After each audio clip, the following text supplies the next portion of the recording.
మనం ఇప్పుడు స్వతంత్ర సమరయోధుల్లో ఒకరైన మౌలానా అబుల్ కలాం ఆజాద్ గారి గురించి మాట్లాడుకోబోతున్నాం. మౌలానా అబుల్ కలాం ఆజాద్ గారు గొప్ప స్వతంత్ర సమరయోధుడు, భారత తొలి విద్యాశాఖ మంత్రి మరియు విద్యావేత్త. మక్కాలో జన్మించిన ఆయన విద్య ద్వారానే దేశాభివృద్ధి సాధ్యమని నమ్మి ఐఐటి విశ్వవిద్యాలయ గ్రాండ్ కమిషన్ స్థాపనలో కీలక పాత్ర పోషించారు.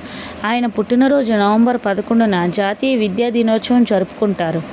నవంబర్ 11, 1888న సౌదీ అరేబియాలోని మక్కాలో జన్మించారు. ఆయన అసలు పేరు మొహియుద్దీన్ అహ్మద్. చిన్నతనం నుండి దేశభక్తి ఉన్న ఆజాద్ బ్రిటిష్ ప్రభుత్వానికి వ్యతిరేకంగా ఉర్దూలో అల్ హిలాల్ అనే పత్రికను నడిపారు.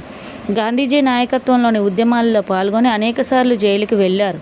స్వతంత్రం వచ్చిన తరువాత భారతదేశం తొలి విద్యామంత్రిగా నియమితులై 1947 నుండి 1958 వరకు సేవలు అందించారు. Indian institution of technology IIT స్థాపన వెనుక ఉన్న ప్రధాన వ్యక్తి ఆయనే. యూనివర్సిటీ గ్రాంట్స్ కమిషన్ను ఏర్పాటు చేశారు.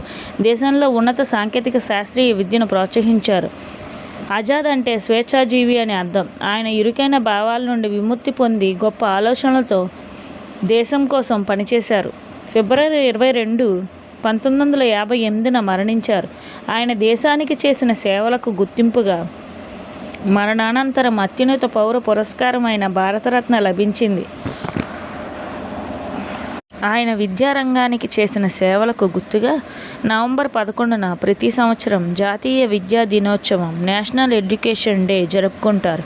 ఇది ఆయన జీవితం.